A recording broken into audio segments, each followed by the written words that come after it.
मिल्कीपुर विधानसभा में लगता है और मिल्कीपुर विधानसभा में इस समय चुनावी गर्दिश काफी तेजी के साथ जो है चल रही है। देखेंगे कि यहाँ अब की बार किसका बिगुल बजने वाला है, सपा का या भाजपा का। आइए हम जानना चाहेंगे महंत जी से। महंत जी, आपका बहुत बहुत स्वागत है। भैया आपका भी स्वागत है। महंत जी, अब की बार जो है मिल्कीपुर का चुनावी बिगुल जो है किसके ऊपर जो है अब की बजने वाला है, किसके साथ बजेगा? कौन यहाँ से जो है विधायक बनेंगे, भाजपा से या सपा से? भैया सपा का तो अब की बार कोई चांस नहीं बनता, कारण कि 9 सीटों पे चुनाव हुआ, 9 में 7 सीट बीजेपी निकाल चुकी है जी। 2 सीट सपा के हाथ में लगी, इसलिए मजबूरी है, अंतिम जो है आखिरी 1 सीट बची हुई है जी, ये भी बीजेपी ही निकालेगी। कारण है सपा के कैंडिडेट अजीत प्रसाद हैं जी, और उनके पिताजी जो अवधेश प्रसाद हैं जी, उनका ना धर्म से कोई मतलब है, ना धर्म से कोई मतलब है, ना देवी देवताओं से कोई मतलब है, ना साधु संत से मतलब है, ना स्थान से कोई मतलब नहीं है जी। मैं अपने साथ की बीती हुई घटना में बता रहा हूँ। अवधेश प्रसाद ही हमारे मंदिर पे हमारे सामने आए थे। लोग स्थान पे देवी देवताओं का स्थल पे, मंदिर पे, धर्म स्थल पे जाते हैं, साधु संतों को खुद नतमस्तक होते हैं, सर झुकाते, देव स्थान को माथा टेकते हैं जी। लेकिन वो हमको खड़े होकर, रोड से खड़े होकर आदेश दे रहे थे, हमको रोड से बुला रहे थे। अच्छा, कहीं आपको भी गाड़ी से नहीं उतरे थे? नहीं, गाड़ी से नहीं उतरे, से शीशा डाउन करके वहीं से बुलाए हैं हमको जो है। उसके बाद पूछे महाराज जी कैसे क्या है, मतलब फॉर्मेलिटी अदा किए हैं। ये तो उनका स्थान है कि एक तरफ जो है अयोध्या के राजा कहे जाते हैं, यही अयोध्या के राजा है कि साधु संतों का सम्मान न कर सके, हमारे आराध्य का, हमारे देवी देवताओं का, इष्ट का सम्मान न कर सके, मंदिर का, देवस्थान का सम्मान न करना जानते हो, तो क्या मतलब है ऐसे कैंडिडेट को चुनने से? हमको उसी दिन इतनी गलानी हुई कि एक संत को खुद आदेश दे रहे, इतने बड़े कि प्रधानमंत्री नरेंद्र मोदी जहां जाते हैं पहले मंदिर में जाते हैं, पूजन करते हैं, साधु संतों को नतमस्तक होते हैं, चरण स्पर्श करते हैं, आशीर्वाद लेते हैं। लेकिन ये आशीर्वाद लेने के बाद, मंदिर पे सर झुकाने के बाद हमको आदेश दे रहे हैं रोड पे खड़े होकर, महाराज जी इधर आइए। ये कौन होते हैं साधु संतों को आदेश देने वाले? अधिकार इनको किसने दे दिया? अच्छा, इनको सांसद जनता ने बनाया है कि खुद बन गए हैं? इनको कौन अधिकार दे दिया कि साधु संतों को आदेश दें, मंदिर का तिरस्कार करें, धर्म का तिरस्कार करें, धर्म का सम्मान न करें? इनको किसने आदेश दे दिया, किसने अधिकार दे दिया? तो इसलिए संभव नहीं है। अयोध्या से ये बनने योग्य नहीं है, बिल्कुल नहीं बनने योग्य है। मैं तो यहाँ तक कह रहा हूँ कि यही इनकी आखिरी राजनीति है, इसके बाद इनके घर से राजनीति ही खत्म हो जाएगी। अच्छा, बस अवधेश प्रसाद जो एक बार सांसद हो गए हैं, इसके बाद दोबारा नहीं होना है, इनके घर में राजनीति नहीं वापस आना है। अच्छा, बिल्कुल। जो समाज में किसी का, छोटे बड़े का, जिनको धर्म का, जिनके नाम पे वोट जीत रहे हैं, उनका जब आप खुद कहीं जाएंगे, स्थान पे जाएंगे तो स्थान को मस्तक झुकाएंगे, जो साधु संत रहेगा उसका सम्मान करेंगे। उसे आस्था से, साधु संतों से उनको कोई प्रेम नहीं, उनको केवल कुर्सी से, राजनीति से प्रेम है। अच्छा, हाँ, साधु संतों से, धर्म से, आस्था से कोई लगाव उनका नहीं है, केवल उनको कुर्सी से प्रेम जी। जी। तो कहीं न कहीं ये देखिए, अयोध्या तो जो है मर्यादा पुरुषोत्तम प्रभु श्री राम की नगरी है। इसको हम अयोध्या कहें या श्री राम की नगरी कहें या अवध नगरी कहें, तो यह इसमें इन तीनों को हम किस भाव में देखें और किस भाव के बारे में आपका क्या कहना है? जैसे भैया, एक चीज बड़ी बात आपने कही, अवध जी। अवध का मतलब क्या होता है इसको आप जानते हैं? जी जी, आप बताएं महाराज जी। अवध का मतलब होता है जहाँ वध ना हो, अच्छा, जहाँ हिंसा ना हो, उसे अवध कहते हैं जी जी। इस पे मैं यही कहूंगा योगी जी से भी, या उत्तर प्रदेश सरकार से, या भारत सरकार से, मोदी जी से भी अनुरोध इसके लिए करूंगा कि अवध का मतलब जहाँ वध ना होता हो जी। कम से कम यहाँ अयोध्या में खुलेआम हिंसा हो रही है, खुलेआम बूचड़ खाने चलाए जा रहे हैं, मांस मदिरा की दुकान चलाई जा रही है, कम से कम इसको तो अयोध्या से बाहर कर दे। एक तरफ योगी जी संतों के मसीहा कहे जाते हैं, धर्म के रक्षक कहे जाते हैं, हर जगह पे जहाँ जहाँ काशी हो, चाहे अयोध्या हो, चाहे प्रयागराज हो, सबके उत्थान की बात योगी जी करते हैं। और दूसरी तरफ अयोध्या में खुलेआम वध किए जा रहे हैं, खुलेआम बूचड़ खाने चलाए जा रहे हैं, खुलेआम मुर्गा, मछली, अंडा, बकरा काटे जा रहे हैं, बेचे जा रहे हैं, मदिरा बेची जा रही है। कम से कम अगर इतने बड़े रक्षक बनते, कम से कम इसको तो अयोध्या से बाहर कर दें। मैं कह रहा हूं कि अगर ये अयोध्या से अभी चुनाव फाइनल हो, अगर कुछ एक्शन नहीं लेते हैं तो मैं इसके लिए खुला मैं देशव्यापी आंदोलन करूंगा। मैं खुद कह रहा हूँ, अंधी अंधा श्रवण आश्रम से, मैं अंधा श्रवण आश्रम का पीठाधीश स्वामी कृष्णाचार्य, मैं घोषणा कर रहा हूँ, खुद कह रहा हूँ कि चुनाव बाद मैं इसके लिए देशव्यापी आंदोलन करूंगा। अगर इसको एक्शन न लिया गया, मैं पूरे देश से, पूरे प्रदेश से नहीं बात कर रहा हूँ, लेकिन कम से कम अयोध्या से योगी जी इसको बाहर करवा दे, नहीं तो मैं इसके लिए देशव्यापी आंदोलन करूंगा मैं जी जी। तो अभी कुछ दिनों पहले महाराज जी आपका एक यहाँ से आंदोलन, क्या आप कहीं न कहीं भूख हड़ताल पर बैठे थे और काफी दिन तक आप शायद बैठे थे, तो क्या जिस मामले को लेकर के बैठे थे, क्या वो मामला आपका सॉल्व हो गया कि नहीं? जी जी, अभी तो साहब फिलहाल लिखा पढ़ी में हो गया है जी। अभी धरातल पे नहीं उतरा है, वो भी हो सकता है महीना 15 दिन में वो भी उतर जाएगा। जी। तो ये और भी जैसे जो भी कहीं ना कहीं योगी जी इतनी अच्छी तैयारी के साथ पूरे देश को चला रहे हैं, कहीं ना कहीं जितने भी तमाम कुख्यात अपराधी थे और भी तमाम कुकृत कार्य किए जा रहे थे, और धर्म के साथ जो है कहीं न कहीं जो है हिंदू का एक धर्म जो संकट में हुआ करता था, आज भी उसका भी निशान कर दिए हैं योगी जी। इस पर फिर भी कहीं न कहीं संत महंत उनसे नाराज क्यों नजर आ रहे हैं? जी जी, मैं योगी जी से कार्य से या मोदी जी के कार्य से या बीजेपी के कार्य से असंतुष्ट नहीं हूँ जी, लेकिन जो मेरी साधु संतों के प्रति जो मेरी आस्था है, जो मेरा धर्म से तीर्थ स्थान से जो मेरा लगाव, उसके नाते मैं एक संत होने के नाते मैं कह रहा हूँ कि अयोध्या से, अवध का मतलब जहाँ बधना होता हो, त्रेता से ही ये सतयुग से बात है कि अवध का मतलब जहाँ बधना होता हो, फिर अवध में बध क्यों? इसका जवाब हमें कोई दे, कोई बता दे, कह दे कि अवध में बध क्यों? जी।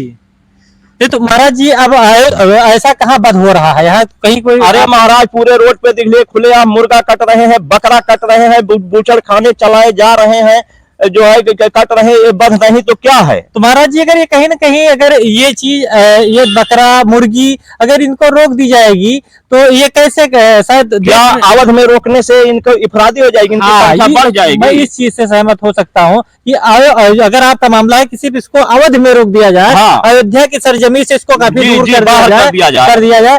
देश विदेश से लोग से जो है पर्यटक आते हैं, श्रद्धालु आते हैं अयोध्या के लिए। प्रभु श्री राम की जन्मस्थली है, धर्म की नगरी अयोध्या में, तीर्थ स्थल अयोध्या में आते हैं दर्शन के लिए, और यहाँ सीमा में घुसते देख रहे खुलेआम मदिरा बिक रही, खुलेआम मांस बिक रही, रोड पे खुलेआम मुर्गा बकरा मछली काटे जा रहे हैं, बेचे जा रहे हैं। कम से कम इसको तो अयोध्या की सीमा से बाहर कर दें। मेरी पूरे प्रदेश में बंद करने की मांग थोड़ी है, मेरी केवल इतनी मांग है कि केवल अवध की सीमा से इसको बाहर कर दिया जाए, बस इतनी सी मेरी मांग है।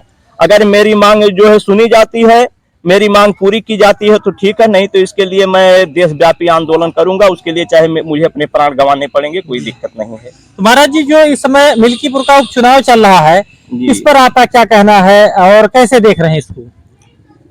भैया, चुनाव तो मिल्कीपुर का स्पष्ट है, अब उसमें कोई संदेह विशेष नहीं, कोई कितना टीका टिप्पणी करे। चुनाव तो अब की बार बीजेपी मिल्कीपुर का जीतेगी, चाहे 500 वोट से जीते, 200 वोट से जीते, 2000 वोट से जीते, लेकिन दूसरा कोई मिल्कीपुर का चुनाव की नहीं जीतेगा। मिल्कीपुर से बीजेपी का कोई भी कैंडिडेट आएगा, मैं किसी का नाम नहीं ले रहा हूँ, कोई मेरा रिश्तेदार नहीं है, जो भी पार्टी जिसको कैंडिडेट घोषित करेगी वो चुनाव जीतेगा। समाजवादी का लगातार कहीं ना कहीं दावा है कि यहाँ मान चलिए काफी पीडीए यहाँ हावी है, काफी जो है पिछड़े अल्पसंख्या और दलित यहाँ से जो है काफी कहीं न कहीं ज्यादा मात्रा में यहाँ लोग हैं, तो ये कैसे हमें लग रहा है कि यहाँ से बीजेपी हावी रहेगी?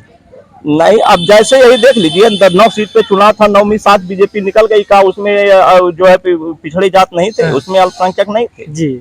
9 सीट में 7 सीट कैसे बीजेपी निकाल? कहीं न कहीं उस पर भी तो ये आरोप लगाया जा रहा है कि मुसलमानों को वोट नहीं डालने दिया गया, और जो है कहीं न कहीं लाठी डंडा के माध्यम से जीत गई तो कह रहे मुसलमानों को वोट नहीं डालने दिया गया। यही अयोध्या से बीजेपी इतना बड़ा काम किए है, मोदी जी योगी जी इतना बड़ा काम किए हैं, राम जन्मभूमि मंदिर का आज कुछ पता नहीं 500 साल बाद उसका निर्माण हो रहा है, उसके बावजूद बीजेपी यहाँ से हार गई, सपा चुनाव जीत गई, तो इस पे क्यों नहीं आवाज उठाएगा? सपा क्यों चुनाव जीत गई अयोध्या से? अगर बीजेपी हर जगह पे बेईमानी करवाती है, वोट नहीं डालने देती है, बूथ कैप्चरिंग करवाती है, ईवीएम में हेराफेरी होती है, तो अयोध्या का चुनाव बीजेपी क्यों नहीं जीती? सपा कैसे चुनाव जीत गई? ये भी चुनाव बीजेपी जीत लेती। अगर हेरा फेरी से बेईमानी से चुनाव जीतती तो अयोध्या का भी चुनाव सपा बीजेपी जीत लेती ना। तो ये तो एक वह बा कि खिसियान बिल्ली मुंह नोचे जवन बाटे, तो वही कहानी बा भैया। ऐसा कुछ नहीं कि अगर कुछ ना कुछ तो अपनी भड़ास निकालने के लिए कहना ही पड़ेगा। ये कहना गलत है कि बूथ कैप्चरिंग करवाई जाती है, वोट नहीं डालने दिया जाता है, ये सब गलत बात है, ऐसा कुछ नहीं है। हमने तो कभी देखा नहीं किसी बूथ पे कि किसी को मना किया गया हो आप वोट न डालिए, हमने ऐसा नहीं देखा। तो कहीं ना कहीं लगातार ये इस तरह का जो है आरोप लगाया जाता है कि कहीं ना कहीं देखिए मुस्लिम समुदाय के लोगों को वोट नहीं डालने दिया गया, या जो भी सपा कार्यकर्ता उनको जाने नहीं दिया जाता है और वोट डालने के लिए। हमको कह दे, कोई दिखा दे किसी विधानसभा में किसी बूथ पे 5 कार्यकर्ता मुस्लिम खड़ा कर दे, बता दें कि इसको वोट नहीं डालने दिया गया जी। सपा के लोग जो आरोप लगा रहे हैं, 5 आदमी एक बूथ पे खड़ा करके हमको दिखा दें किसको वोट नहीं डालने दिया गया, कौन वोट नहीं डाला है, किसको मना किया गया कि आप वोट मत डालिए, दिखा दें। ये तो सदियों से आरोप प्रत्यारोप का जमाना, ये सदियों से सतयुग त्रेता द्वापर से चलता आ रहा है, एक दूसरे के ऊपर आरोप प्रत्यारोपित करना। कहीं न कहीं हम देख रहे हैं बाबा जी, इस समय जो है लगातार कहीं बांग्लादेश में देखिए हिंदुओं के ऊपर उनके आस्था के साथ खिलवाड़ किया जा रहा और उनके साथ जो है जान माल का कहीं खतरा जो है काफी उनके ऊपर है। तो ये आपके यहाँ के जो है उत्तर प्रदेश के लोगों को, जो है भारत के लोगों को क्या संदेश आप देना चाहेंगे?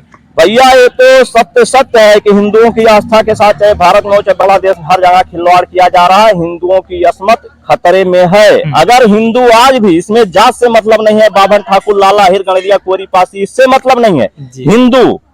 हिंदू से मतलब है गए, हिंदू संभल नहीं गए, आने वाले समय में हिंदू को हिंदू कहना भी मुश्किल हो जाएगा।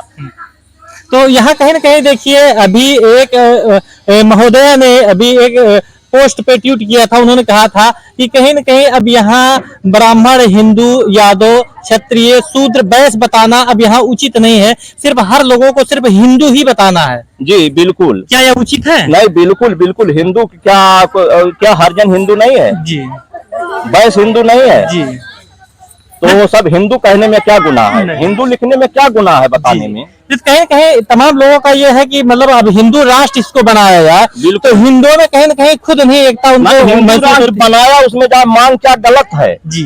मैं कह रहा हूँ कि जब देश आजाद हुआ, भारत आजाद हुआ जी, भारत आजाद हुआ उस समय पाकिस्तान और भारत एक ही था। जब देश का बंटवारा हुआ, 2 भाई थे, दोनों बंटवारा हो गया, जिन्ना को पाकिस्तान का प्रधानमंत्री बना दिया गया और जवाहरलाल नेहरू को भारत का प्रधानमंत्री बना दिया गया। उनको स्वतंत्र राष्ट्र मुस्लिम राष्ट्र पाकिस्तान दे दिया गया, हमको हिंदुस्तान दिया गया। तो फिर हिंदुस्तान में मुसलमान काहे के लिए? जब आपका घर आपको मिल गया तो आप अपने घर में जाइए, फिर मेरे घर में क्यों? तो देश के लोगों को क्या संदेश देना चाहेंगे कि अगर ये लोग यहाँ मुस्लिम समुदाय के लोग यहाँ रह रहे हैं, तो इनको किस तरह से रहना चाहिए, हिंदुओं के साथ क्या व्यवहार करना चाहिए? बस इनको उसी तरीके से रहना चाहिए जैसे हमारे भाई देश विदेश, दिल्ली जो है बाहर जाते हैं, पाकिस्तान, स्विट्जरलैंड, अमेरिका विदेश में जाते हैं, एक बेगाने की तरह जाते हैं, अपना कमाते खाते हैं, उसके बाद अपने देश वापस चले आते हैं। उसी प्रकार से भाईचारे से, मानवता से रहना चाह रहे हैं, ताकि अगर ठोकते मेरा घर है, मेरा देश है, तो आप पाकिस्तान वापस चले जाइए। आपका घर आपको दे दिया गया है, मेरी मानवता है कि आप मेरे घर में, मेरे देश में, मेरे भारत में रह रहे हैं। आप 2 भाई हैं, जब दोनों का बंटवारा हो गया, आपका घर आपको दे दिया गया, मेरा मेरे पास है, तो फिर मेरी मानवता है कि आपको मैं अपने घर में रखूं मानवता से, नहीं तो आपका घर आपको दे दिया गया, आप अपने घर में वापस जाइए, मेरे घर में तुम्हारी कोई जरूरत नहीं है। तो जब से योगी सरकार यहाँ से उत्तर प्रदेश की जो है मॉनिटरिंग देख रहे हैं, तो क्या ऐसा देख करके लग रहा है कि क्या उत्तर प्रदेश में ये जो बांग्लादेश में चल रहा लगातार, क्या ये उत्तर प्रदेश में भी संभव है, ऐसा होना है? बिल्कुल होगा, बिल्कुल होगा। और मैं भी मांग करूंगा कि भाई जो है हिंदू राष्ट्र बनाया जाए। जब हमारा हिंदुस्तान है तो हिंदुस्तान में काहे के लिए मुसलमान, हिंदुस्तान में क्यों मुसलमान? तो कहीं ना कहीं देखिए हम कहीं ना कहीं ये देखते हैं कि हिंदुओं में भी जब सारे हिंदू एक है तो उसमें से जाति जो है कहीं ना कहीं जात जो विवाद आता है कि यादव जी हैं, पंडित जी हैं, शुक्ला जी हैं, ये पांडे जी हैं और ये जो भी हैं सारे कास्ट, तो ऐसा नहीं होना चाहिए ना। तो हमने ये तो गलत है, ऐसा नहीं होना चाहिए। सारे भाई है, सब हिंदू हैं, सारे भाई भाई हैं, ऐसा नहीं होना चाहिए।